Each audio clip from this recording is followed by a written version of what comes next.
Hello' everyone আজি আমি discuss কৰিম ষ্টুডিঅ' মনিটৰ স্পীকাৰৰ ওপৰত এতিয়া ষ্টুডিঅ' মনিটৰ স্পীকাৰ্ছ মানেতো মিউজিক ৰিলেটেড মানুহবিলাকে বুজি পাইছেই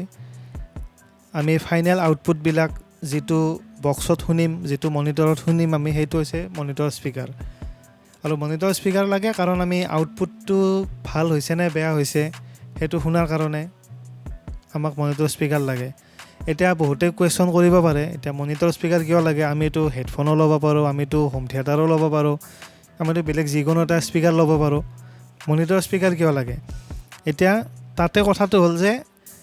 আমাক ফ্লেট ফ্ৰিকুৱেঞ্চি ৰেছপন্স দিয়া স্পীকাৰ্ছ লাগে এতিয়া ফ্লেট ফ্ৰিকুৱেঞ্চি ৰেছপন্স মানে হ'ল য'ত হাই ল' মিড এইখিনি সমান লেভেলত ওলায়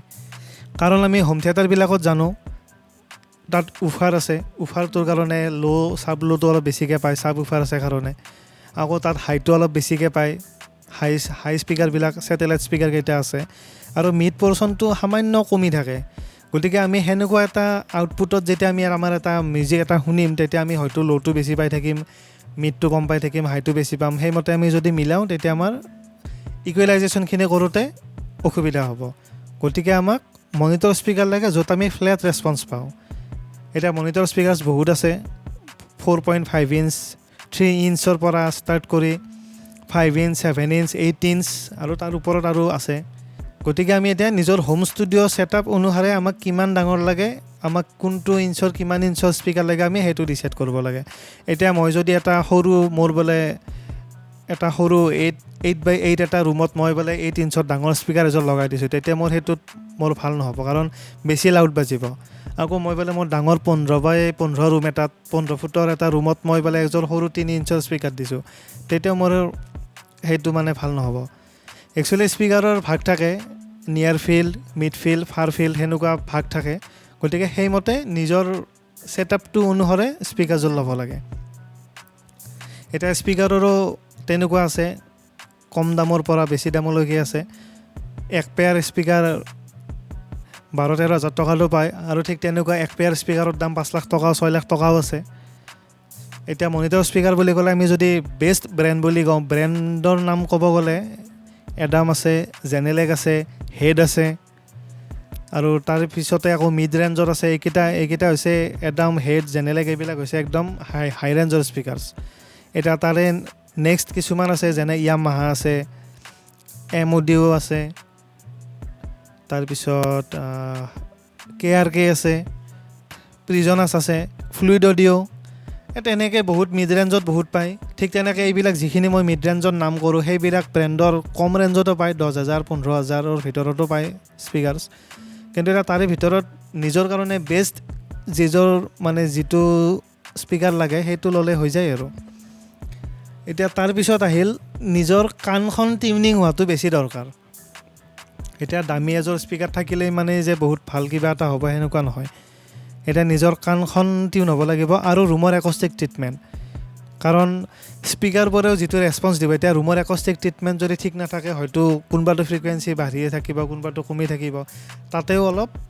মানে শুনাত অলপ ভুল হ'ব গতিকে তাতে এটা স্পীকাৰ্ছৰো এটা মানে থাকে ফ্ৰিকুৱেঞ্চি ৰেছপন্স গতিকে সেই হিচাপে ৰুমৰ একষ্টিক ট্ৰিটমেণ্ট লাগে তাতে আকৌ স্পীকাৰবিলাক টিউনিং কৰে ইকুৱেলাইজাৰ লগাই স্পীকাৰবিলাকো টিউনিং কৰে আউটপুট আৰু স্পীকাৰৰ মাজত যদি এটা ইকুৱেলাইজাৰ লগোৱা যায় ৰুমৰ ফ্লেট ফ্ৰিকুৱেঞ্চি ৰেছপন্সৰ কাৰণে আমি RTI ইউজ কৰি পেলাই সেইটো টিউন কৰি লওঁ ফ্ৰিকুৱেঞ্চি যাতে ফ্লেট ওলায় এইবিলাক আৰু অলপ দীঘল প্ৰচিডিউৰ এইবিলাক আমি লাহে লাহে আহি থাকিম পিছত ডিছকাছ কৰিম এইবিলাক অলপ এডভান্স এইবিলাক গতিকে এটা নিজৰ কাণখন টিউনিং মানে মই যে ক'লোঁ কাণ টিউনিংটো কেনেকৈ হয় এটা ছাপ'জ মই মোৰ জ্যোতি ষ্টুডিঅ'ত যিটো হোম ছেটআপত মই কাম কৰোঁ সেইটো এটা 8x8 ৰুম এটাত মই কৰোঁ তাত মই 5 ইঞ্চৰ স্পীকাৰে পেয়াৰ এটা লৈ পেলাই মই কাম কৰি আছোঁ গতিকে এতিয়া মই ইয়াতে কাম কৰিলোঁ কৰি পেলাই মই ইয়াৰ পৰা কাৰণে মই ছাপ'জ মই ষ্টুডিঅ'ত নিলোঁ এখন মই ভাল প্ৰফেশ্যনেল ষ্টুডিঅ'ত মই লৈ গ'লোঁ মোৰ গানটো নি পেলাই মোৰ এতে চাউণ্ডটো কেনেকুৱা শুনিছে আৰু সেই গানটো মই ষ্টুডিঅ'ত নি কেনেকৈ শুনিলোঁ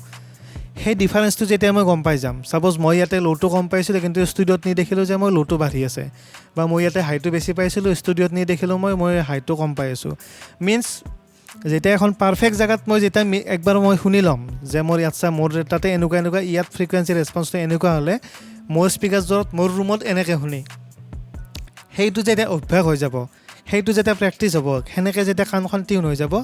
তাৰপিছত নিজৰ অলপ সামান্য একষ্টিক ট্ৰিটমেণ্ট কৰি পেলাই অলপ নিজৰ পচন্দৰ স্পীকাৰযোৰ ল'লে তেনেকৈ হৈ যায়। তেনেকৈ কিছু কাম কৰিব পাৰি, যদিও প্ৰফেচনেল ষ্টুডিঅ'বিলাকত ভাল হয়, কাৰণ তাতে গোটেই একষ্টিক ট্ৰিটমেণ্ট থাকে, চাউণ্ড প্ৰুফ থাকে, গোটেই তাতে RTA মানে গোটেইখিনি ফ্ৰিকুৱেঞ্চি ভালকৈ মিলোৱা থাকে। গতিকে তাত যিটো পোৱা যায় সেইটোতো নিজৰ হোম ষ্টুডিঅ'ত বা নিজৰ ৰুমটোত পোৱা নাযায়। কিন্তু তেনেকৈ যদি অভ্যাস কৰা যায়, কাণখন টিউন কৰা যায়, তেতিয়াহ'লে অলপ বস্তুটো ডেভেলপ কৰিব পাৰি তেনেকৈ। গতিকে এতিয়া স্পীকাৰৰ ক্ষেত্ৰতো সেনেকুৱাই আৰু নিজৰ পচন্দ অনুসৰি, নিজৰ সুবিধা অনুসৰি, নিজৰ ৰুম চাইজ চাই পেলাই যাক যিটো স্পীকাৰ দৰকাৰ সেইমতে ল'লে হ'ল আৰু তাতো সেনেকুৱা বিশেষ একো নাই। গতিকে আজিলৈকে এইখিনিয়ে স্পীকাৰৰ বিষয়ে ক'লোঁ। ইয়াতকৈ এডভান্সখিনি আমি নেক্সট আৰু ক'ম, আৰু আমাক কমেণ্টত কুৱেশ্যন কৰিলে হ'ল, বা কাৰোবাৰ যদি স্পীকাৰৰ বিষয়ে বেছি এডভান্স কিবা জানিবৰ ইচ্ছা আছে আমাক কমেণ্টছত ক'লে হ'ল। কমেণ্ট ছেকশ্যনত ক'লে আমি নেক্সট তাৰ ওপৰত ভিডিঅ' বনাই দিম, আৰু আমি নেক্সট ভৱিষ্যতে ইয়াতকৈ আকৌ কিছুমান বেলেগ টপিকৰ ওপৰত আকৌ আমি ডিছকাছ কৰিম। গতিকে আজিৰ কাৰণে এইখিনিয়ে। গতিকে আৰু এতিয়ালৈকে এইখিনিয়ে, আৰু আমাৰ গগনা চেম্পল চাই থাকক, আমাৰ চেনেলটো ছাবস্ক্ৰাইব কৰক, আৰু অতি সোনকালে আমি গগনা চেম্পলছত আমি কিছুমান চেম্পলো আমি দিম লাহেকৈ। আপোনালোকে মিউজিক প্ৰডিউচ কৰাৰ কাৰণে সেই চেম্পলবিলাক ইউজ কৰিব পাৰিব, ৰয়েলটি ফ্ৰী চেম্পল হয় সেইবিলাক। গতিকে সকলোকে ধন্যবাদ থাকিল, আৰু আমি যাতে আগুৱাই যাব পাৰোঁ সকলোৱে আশীৰ্বাদ কৰিব। থেংক ইউ, ধন্যবাদ।